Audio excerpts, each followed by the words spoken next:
Desde los estudios de Enfoque a la Familia le acompaña Stephanie Campos. Gracias por estar con nosotros. La adolescencia es una hermosa etapa de la vida, en donde la persona pasa de ser un niño a alguien que va camino a la independencia y crecimiento. Sin embargo, hay que saber manejar correctamente los límites que se van a establecer, ya que también se cree que es una etapa de conflicto para algunos jóvenes y sus padres. La adolescencia es un tiempo de crecimiento y transición. Luis Diego Argüello conversa con Lucas Leis, quien es director del Ministerio de Especialidades Juveniles. Nuestro invitado va a dar diferentes consejos prácticos para que tanto los padres como los jóvenes puedan fortalecer su relación, establecer límites y crecer juntos. Escuchemos.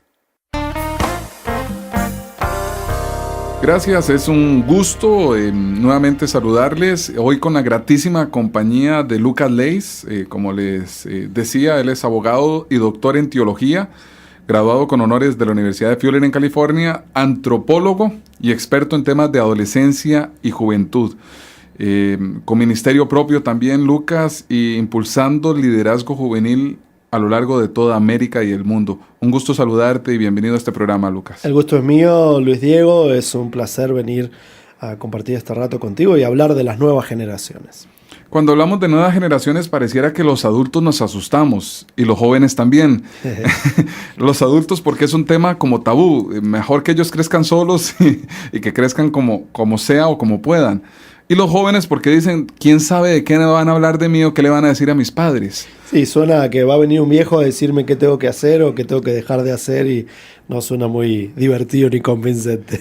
¿Cómo empezamos a entender al adolescente en este siglo XXI? Un adolescente que me imagino cada vez es más similar independientemente del país. Bueno, lo primero es entender de qué se trata la adolescencia. La palabra viene del latín adolecere, que quiere decir experimentar el dolor de crecer. Y es que es un tiempo de transición y de crecimiento. Es lo que distancia la niñez de la adultez. Y todos quisiéramos que fuera un proceso rápido, el pasar de niños a adultos, pero en realidad es un proceso lento y es un proceso crítico. Por eso es que a través de esta etapa de la vida pasamos por muchas transiciones diferentes, con muchas preguntas, con muchas crisis internas, con muchos conflictos a veces en el hogar, porque estamos mutando de ser niños a ser adultos supuestamente que alcanzan la madurez. Antes decíamos que un adolescente era a los 13, 14 años. La sociedad, y me corrige si estoy equivocado, como que ha adelantado esos procesos. Y hoy un adolescente empezamos a verlo quizás a los 9, 10, 11 años, o no. Sí, no, es un hecho biológico que se ha adelantado la aparición del vello púbico. La palabra adolescencia también está relacionada con pubertad, que también viene del latín espubellere, la aparición del vello físico, indica que se despertó el hipotálamo del cerebro y las gónadas empiezan a enviar testosterona y estrogerona para que el cuerpo vaya cambiando, y eso hoy es un hecho biológico que sucede a los 11 o 12 años, según se sea niña o varón. Hace muchos años atrás era a los 14 o a los 15, así que sí se ha adelantado la adolescencia. Ahora, también es cierto que hay un efecto cultural, y es que los niños mirando el canal Disney, por ejemplo, a los 8 o 9 años empiezan a querer vestirse como adolescentes y a comportarse como adolescentes, pero no necesariamente son adolescentes. Así que es muy importante tener en cuenta que la adolescencia comienza con el desarrollo de la pubertad. Cuando el cuerpo comienza a cambiar, también la psiquis empieza a desarrollarse de manera diferente. Dentro de los documentos que compartías con nosotros para preparar esta entrevista, Lucas, hablábamos de las diferencias entre ser un adolescente hoy en día y un adolescente en décadas anteriores. ¿Realmente ha cambiado o somos los mismos con otro entorno? Yo creo que somos los mismos con otro entorno, pero este entorno es tan poderoso que obviamente genera cambios. Por ejemplo, el que se adelante el despertar de las hormonas. Creo que el que antes la menarca, por ejemplo, que es la primera menstruación de las chicas, se suponía que sucedía a los 13 y los 14, que ahora sucede entre los 10 y los 12, eso tiene que ver con el estímulo cultural. Así que el adolescente es igual en esencia, pero vivimos en una sociedad con tanto estímulo, por ejemplo sexual, o con tanto estímulo informativo, que eso genera que se viva una adolescencia mucho más vertiginosa que la de algunas décadas atrás. Antes la transición iba ocurriendo de de manera más suave. Hoy es más conflictiva. También antes quizás era más corta la adolescencia.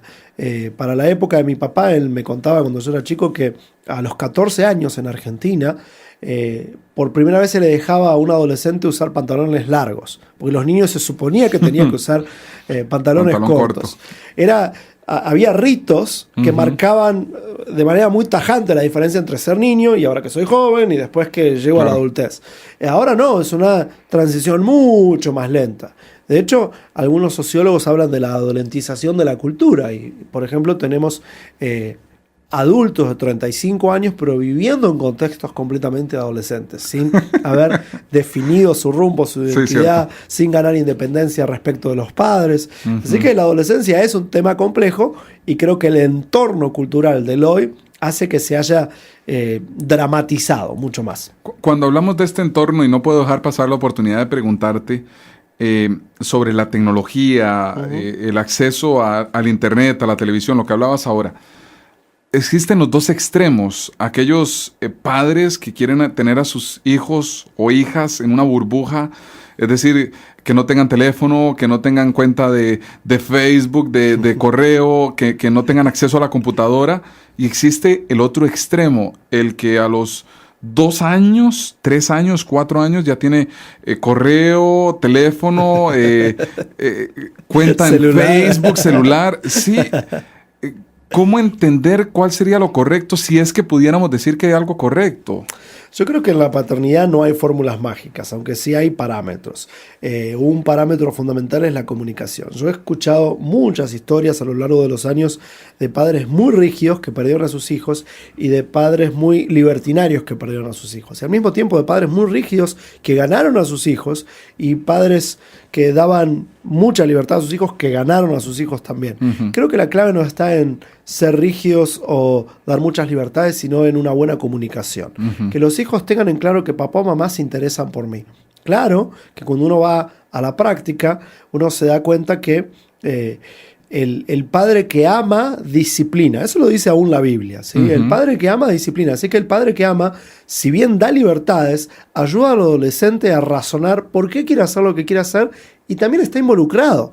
Porque muchas veces eso de las libertades tiene que ver con una tentación moderna de que todos queremos ser populares y los padres quieren ser como el papá o la mamá cool de la televisión, que es un adolescente más. Y eso es un serio problema para la familia y para los hijos, porque los hijos necesitan límites. El ser humano tiene que aprender a escuchar el no. El adolescente que escucha solamente sís termina creyendo que su familia no se interesa por él. Es muy interesante este proceso. Y además, después, el día de mañana, cuando sale al mundo real, fuera de esa burbuja que antes mencionabas, y tiene que conseguir un trabajo, va a tener un jefe que le va a decir que no. O va a la universidad, y en la universidad le van a decir, no sabés. No, esto está desaprobado. Y va a enfrentarse a situaciones difíciles. Y si papá o mamá solamente le enseñaron que todo lo que quería estaba bien y se lo daban, va a tener muchos problemas en poder ser un ser humano exitoso. Así que no solamente tiene que ver con el hoy, tiene que ver con prepararse mejor para el mañana. Lucas, vamos más allá. Cuando tratamos de entender esta generación de adolescentes, ¿cómo podemos saber qué quiere y qué sueña esta generación? Hay muchos jóvenes a los que por lo menos en algunos lugares se les ha llamado ninis. Ni estudia, ni trabaja, ni sueña, ni se ve el deseo de querer hacer algo con su vida.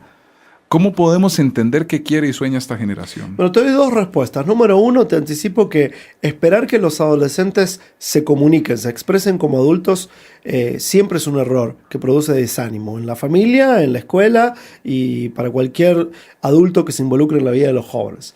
Los adolescentes se sienten inseguros porque están en esta transición hacia la madurez.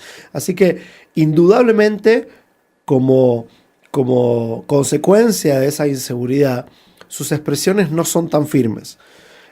No tienen juicios de valor basados en la experiencia. Entonces, opinan, sí, son opinólogos profesionales los adolescentes, porque tienen este pensamiento crítico que antes mencionábamos, pero al mismo tiempo se muestran apáticos, y eso es por inseguridad. No muestran su entusiasmo porque tienen temor de ser criticados por sus pares. Hoy está de moda la apatía. No me interesa, estoy más allá del bien y del mal, y creo que allí reside mucho del secreto de los ninis.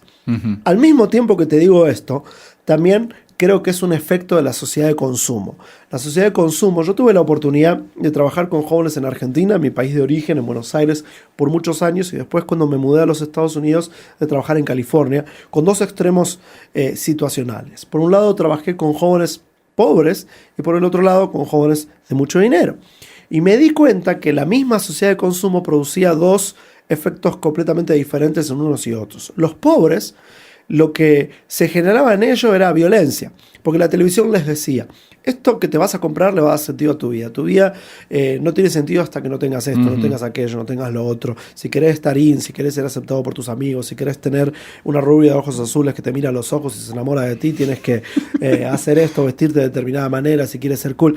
Los jóvenes que compran eso, pero no pueden comprarse los productos, se sienten frustrados. Y eso genera violencia, ¿sí? Por eso hay una fuerte cultura de violencia en los países más pobres de América Latina. Cuando centran su ser en el tener. Claro, es que eso es un efecto de la sociedad de consumo. La sociedad de consumo nos ha enseñado que son las cosas las que definen nuestro estatus y nuestra valía. Las cosas que tenemos definen si somos importantes o no importantes. Claro. Si la sociedad nos enseña que somos evaluados según el carro que tenemos, la ropa que portamos, las zapatillas que usamos, definitivamente nos vamos a sentir mal si no tenemos lo que la sociedad nos dice que tenemos que tener para ser felices. En el polo opuesto, tenés a los jóvenes que tienen todo lo que la televisión les dijo, pero que luego descubren que tampoco les da sentido. Que tienen esto, que tienen aquello, que hicieron lo otro, que fueron de vacaciones, pero que viven en el mismo tipo de estado de ánimo continuo de tratar de descubrirme y no sé bien por qué valgo. Tengo todo esto y ¿qué hago? Eso les produce hastío. Si a los pobres les produce violencia, a los ricos les produce apatía. Nada vale la pena. Vivo del hoy, me saco las ganas. En el medio tenés un montón de gamas de grises, pero todos los jóvenes oscilan entre estas dos sensaciones. Y eso produce a los ninis. No me da la valentía para ser violento, no voy a robar, ¿qué hago? No, mejor no hago nada. Y además mis amigos se pueden reír de mí si hago el intento, o sé que no hace sentido. ¿Y para qué me voy a esforzar si da lo mismo? ¿Para qué voy a ir a la universidad? Si total los exitosos son personas que o robaron o simplemente tuvieron suerte o tienen talento porque fueron a un concurso de la televisión. Entonces, ¿qué hago? No vale la pena esforzarse, porque hay personas que estudiaron y son taxistas. Todo eso que estamos viviendo en el mundo de hoy genera una juventud sin esperanza. Y ese es el problema número uno que tenemos hoy en América Latina, Luis Diego.